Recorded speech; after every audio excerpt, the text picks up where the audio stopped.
Tak soal kata nampak dua tu baru orang rambut. Kena molek nampak aurat saja.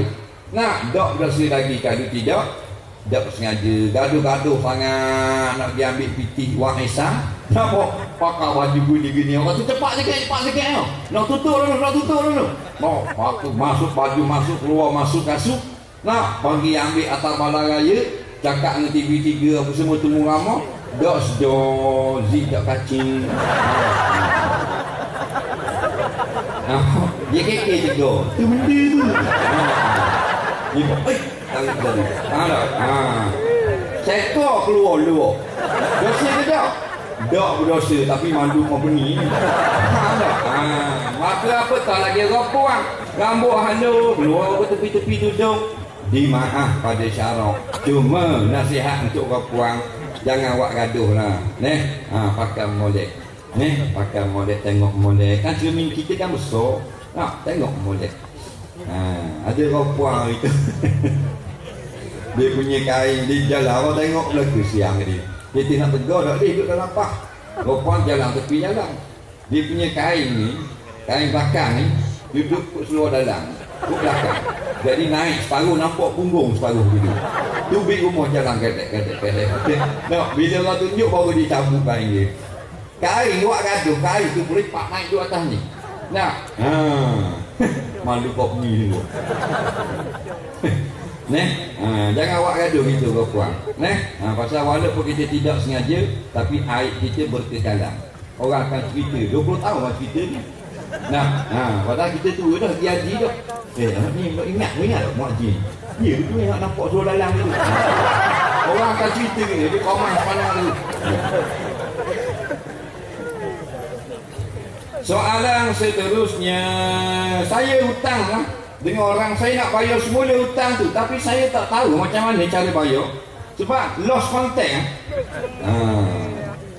Mu ni gini, tak mau bila nak bayar lost contact, saya nak hutang tak lost contact, dah cari contact, faham tak? Kita penyakit manusia, bila saya nak bayar lost contact.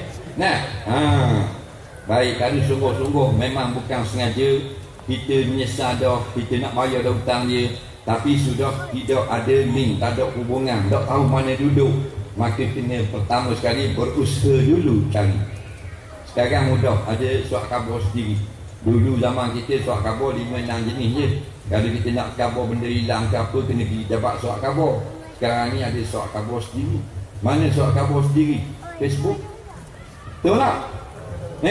Kita boleh tulis dari situ. Kepada Mamak bin Dalah yang pernah duduk di apa benda ni, Gopeng Perak, tolong hubungi saya lah si Polan yang pinjam pitih awak RM50 tak bayar lagi, saya nak bayar. Tu surat khabar kita sendiri. Keluar tak? Tekan send, dah duduk. Senang lah tadi. Nak cari saudara hilang, siapa yang kenal ni, laki-laki yang bernama gini, tolong hubungi Balai Polis Berdekatan. Boleh tak? Tak hilang. Jadi bila putus asa dah, dalam kitab-kitab kata orang itu putus asa daripada menjumpai tuan punya hutang, maka boleh disedekahkan dengan niat membayar hutang dan berdoa agar tuan hutang halalkan hutang tersebut di akhirat nanti. Yang ketiga, kena tanda banyak mana yang kita bersedekah. Kerana jika tuan dia mari balik, kalau datang balik, wajib kena ganti setelah kita bersedekah. Faham lagi? Wajib ganti. Kalau tuan dia kata tak payah ganti, tapi kena kabur. Masa kita cari nak beri kita, nak bayar, dia tak ada lah. Cari orang tak pernah dah, dipindah lama dah, tak jumpa dah. 10 tahun yang lepas tu berlalu, dia mari balik. Jumpa balik, kita pun kena kabur juga ke dia. Mak nak kabur hari tu aku pinjam duit mu RM10, 8 tahun aku cari mu. Dah aku cari mu 8 tahun tak jumpa, aku derma pada masjid Gopeng. Muhala ada perbuatan aku. Mak kata Allah tak kira lah mu sahabat semata sahabat aku. Makan semata, tidur sebilik, berok sejambang dengan aku. Maka RM10 tu kira mu kena ganti juga sekarang. Kena ganti hak ke tu? Wajib kena ganti harta orang. Dan yang kita terima dah dapat pahala kepada kita. Soalan seterusnya, lepas ayah meninggal, bapa saudara serah tanah pada seorang saja anak ayah tanpa bincang dengan anak-anak yang lain. Macam mana tu? Dengar molek. Tanah ayah mesti dibahagikan. Kalau ayah mati, siapa dapat? Isteri ayah, mak kita. Faham lagi? Kemudian anak-anak ayah, laki-laki dan perempuan semua dapat. Lagi ibu dan bapa ayah kalau masih ada. Orang lain tertegak. Jangan beri ke seorang anak. Melainkan tanah itu tanah anak ayah tu pinjam. Baru pulang balik ke tu kepada anak. Banyak berlaku ni, beri pada seorang, beri pada dua orang. Tak boleh. Kerana itu harta pesaka, harta faraid jadi milik Allah. Bila milik Allah, orang lain tak dipandang-pandang. Kena buka kitab hukum, iaitu Quran. Quran pun jawab, orang ni 1/8, orang ni 1/6, orang ni 1/4, dan dia ni 2/3, dan orang ni 1/2. Kena ikut situ. Sebab tuan punya harta sudah mati, jadi milik Allah semula. Soalan seterusnya,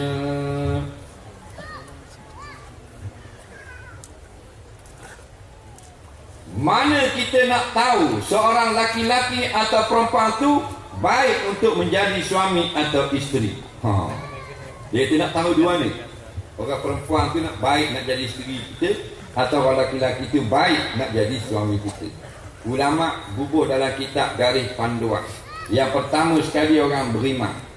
Yang kedua dia orang soleh. Apa makna soleh? Dia orang baik. Apa makna baik? Pakai piyah. Ada janggut. Baik ni orang yang tidak buat benda-benda yang salah di sisi agama. Walaupun pakai kemeja, walaupun pakai seluar jeans. Janggut belum tentu baik. Ni boleh tipu habis harta orang. Ada janggut. Ni boleh pakai ketayak. Habis jeans 300-400 ribu. Piti anak saudara. Jangan kita nak cari benda-benda dunia saja. Akhirat tu nombor 1. Kalau orang perempuan, Nabi kata 4 perkara biasanya orang pilih. Tungkahul mar'atu bi arba'. Biasanya perempuan itu 4 sebab orang kahwin dengan dia. Yang pertama, di jamaliha, kerana dicomel. Yang kedua, di hasabiha, kerana keturunan mulia. Yang ketiga, lima liha, kerana ada harta lebih. Yang keempat, lidiniha. Maka Nabi kata, Pak, visit din, pilih yang beragama, taribat yada, puas hati kamu. Faham tak? Sebab kalau comel, lama tak tahan comel. Tak lama, sekejap saja. Tak percaya, kita balik lagi, kita tengok gambar kita sanding dulu masa nikah dengan bini kita. Comel muka dia masa tu. Sini merah, sini kelabu, sini hijau, sini biru, sini 3 line putih. Comel ni. Kita tengok muka dia lening macam odok. Tak tahan lama. Dah kalau kaya, akhirnya hilang harta. Tapi bila agama, berkekalan. Beragama bukan rupa agama, dia tu berakhlak agama. Kita duk tengok rupa agama. Rupa agama senang je.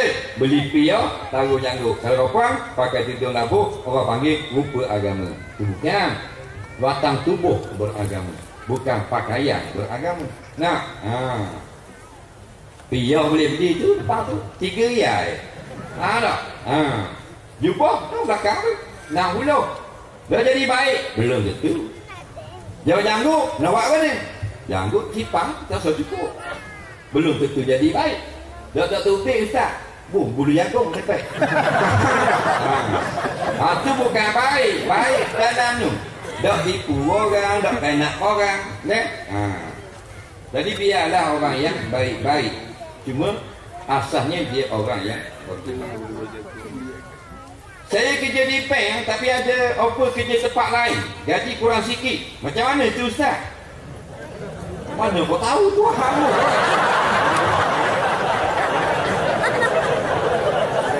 Jadi kerja bank, dapat lagu dah kerja, lepas tu dia dapat offer kat lain pula. Dah kita nak jawab kau ni. Mu fikir sendirilah. Lain maknanya dia kerja di tempat yang haram.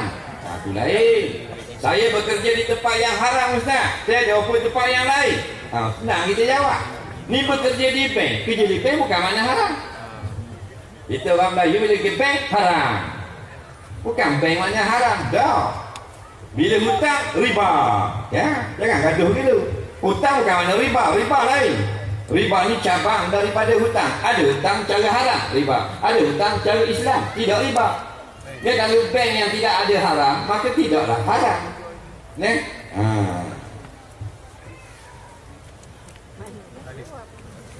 Soalan seterusnya, bolehkah perempuan mengupload wajahnya di Facebook? Kalau puang dia nak buat gambar dia di Facebook, boleh ke tak? Jawabnya boleh, tapi jangan sampai fitnah. Yang pertama, tutup aurat. Yang kedua, jangan tabarruj. Yang ketiga, jangan aksi-aksi yang menggoda.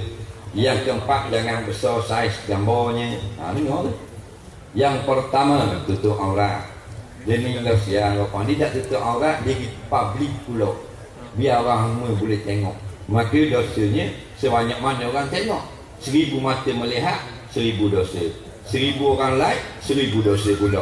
Satu dosa kalau kita dapat, maka azabnya dipakaikan sepasang selipar di dalam neraka. Lalu panasnya selipar tersebut, otaknya menjadi seperti bubur di dalam kuil. Menggelegok. Itu orang yang dapat satu dosa saja selama hidupnya, maka dia dapatlah azab yang paling ringan, Nabi kata, di dalam neraka.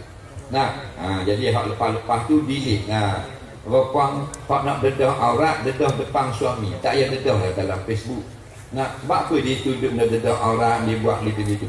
Sebab kadang-kadang dia tak faham, kadang-kadang tak ada iman, kadang-kadang sebab tak ada takwa, kadang-kadang terikut-ikut nak tunjuk lawa dia.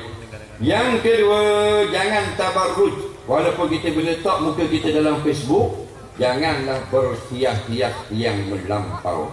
Siapa merah ni, mata-mata, siapa atas ni lah, tengok macam kepala lauri muka.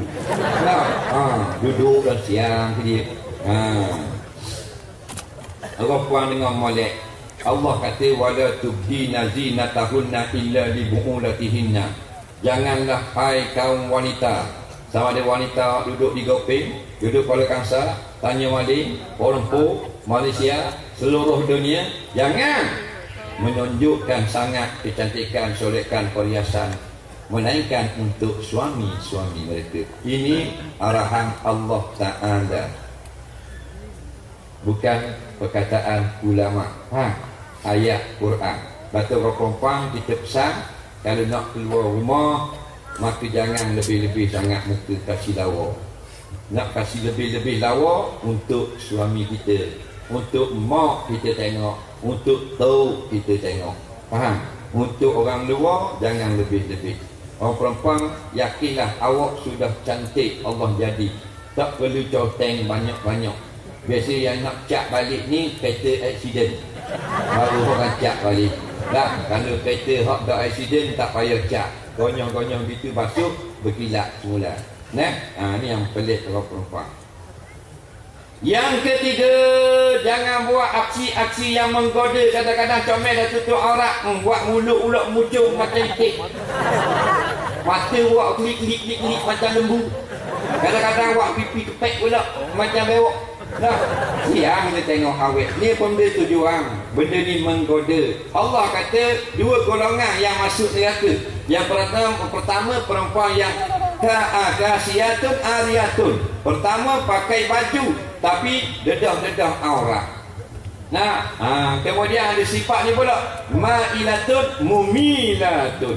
Dia buat perkara ekspresi muka yang bila orang perhati tengok, seronok, syok tengok muka dia. Dia berdosa kepada Allah. Ini bahaya.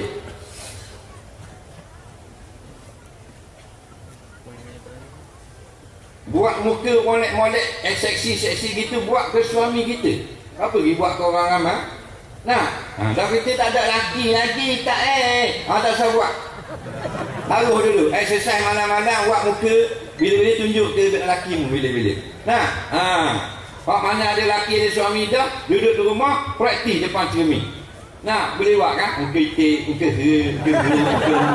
nah, balik lagi. Faham bang? Comel tak muka lembu? Kami kata comel lah. Macam lembu. Tak apa laki kita nak galak nak gurau pun. Ni buat apa nak tunjuk gitu? Pasal terikut-ikut dengan barak yang tidak ada asas pengetahuan agama.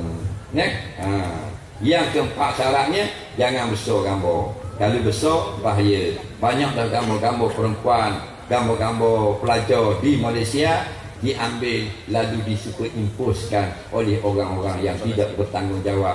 Sebab saya punya mukanya besar. Bila saya mukanya kecil besar tu, tak boleh nak superimpos. Faham tak lagi? Ini berbahaya. Siang dia orang baik. Walaupun dia tu tak larak sangat, tapi tak boleh sabar dia duduk dalam gambar-gambar lucu, telanjang bogel gitu. Mukanya rupanya orang sudah ambil, sudah superimpos badan orang lain, muka orang lain. Pasal apa? Dia punya pasal. Berhati-hati. Dia orang tak diambil Facebook kita pranknya saja. Jangan cakap banyak. Dia conduct prank pun boleh masuk dalam Facebook kita. Dalam inbox kita pun orang boleh buka. Macam ni. Soalan seterusnya, baru-baru ini isu kitab Bible bersih bahasa Melayu tersebar luas. Adakah ini merupakan satu ancaman untuk orang Islam? Jawabnya, jika ia merupakan ancaman, maka wajiblah pemerintah mengambil tindakan. Jika masih merupakan ancaman, maka tidak lagi wajib mengambil tindakan. Itu telah dijawab lama oleh Imam Nawawi rahimahullah ta'ala dalam persoalan orang bukan Islam membaca ayat Quran, baca zikir atau guna nama-nama Islam, sebut nama-nama Nabi. Jika bertujuannya baik, maka boleh diharuskan. Jika ada tujuan yang tidak baik atau memudaratkan, maka wajib atas pemerintah umat Islam mengambil tindakan. Soalan seterusnya, kita ada 17 minit lagi, boleh?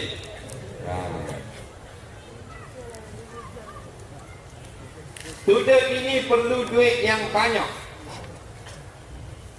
Boleh tak kalau kita main muzik untuk dapatkan duit lebih untuk sara pembelajaran kita?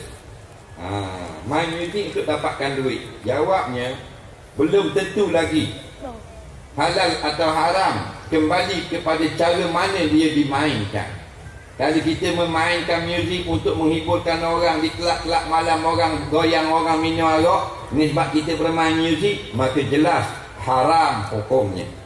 Kalau kita pergi di lounge, pergi di bar, pergi di kelab malam, pergi di disco, ada pemuzik yang mainkan muzik untuk menghiburkan orang-orang yang sedang mabuk, orang-orang yang sedang makan minum benda yang dilaknat oleh Allah. Kita menjadi penghibur, maka atas nama pemuzik sekalipun hukumnya sudah haram dan berdosa besar. Tapi kalau kata dia main muzik, dia ni backup untuk lagu-lagu yang tidak diharamkan, masih ada lagi ulama-ulama yang mengatakan tidak haram. Jangan sampai muzik yang haram ataupun untuk hiburan yang diharamkan. Soalan seterusnya,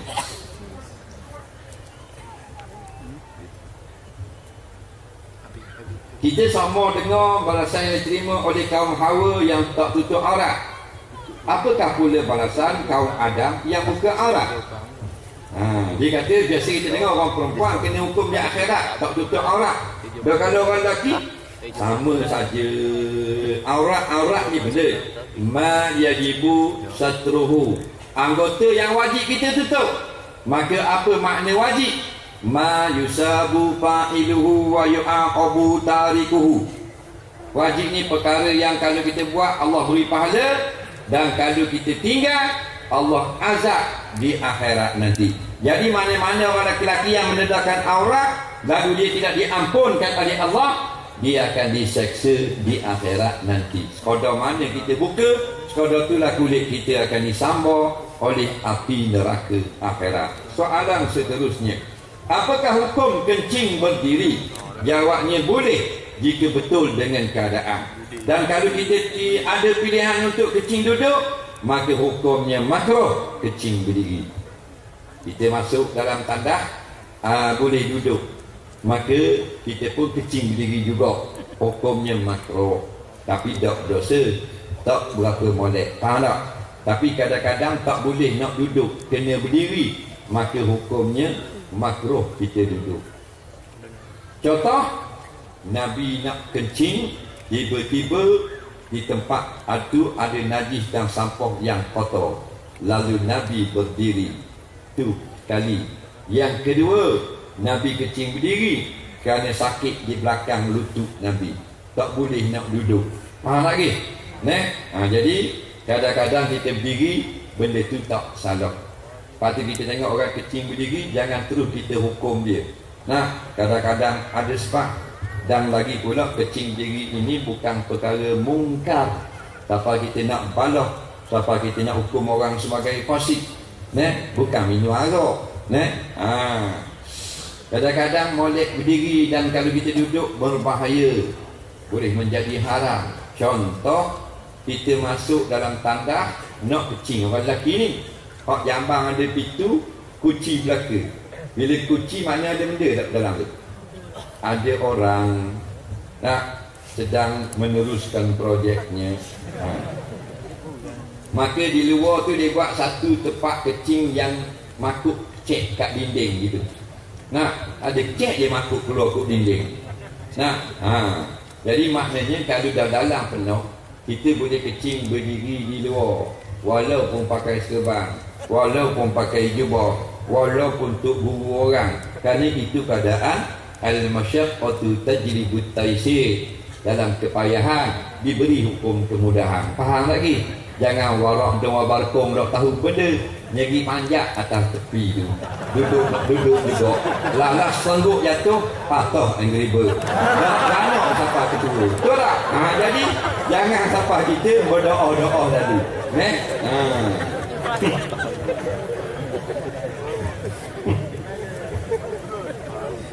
Apakah hukum basuh baju dengan washing machine? Ditanya. Apakah hukum basuh baju dengan washing machine? Jawabnya haram kalau curi washing machine orang. Jadi tanya juga. Naknya lah kalau tak boleh basuh dengan washing machine. Tidak ada sebarang ulama yang mengatakan wajib basuh dengan tangan. Nak basuh dengan tangan boleh, nak basuh dengan magic boleh, nak basuh dengan suruh orang buniang pun boleh, nak pakai mesin pun boleh. Faham? Ada benda yang tak boleh pakai mesin, ada benda yang boleh. Ada pun basuh pakaian boleh. Dia hukum membersih boleh. Faham? Syaratnya bukan basuh tangan, syaratnya bukan basuh mesin, syaratnya bersih. Nampak tak? Kerana basuh tangan, yang tukang basuh tu Imam Masjidil Haram, tapi tak bersih, boleh buat sembahyang tak? Tak boleh. Kita atau dobi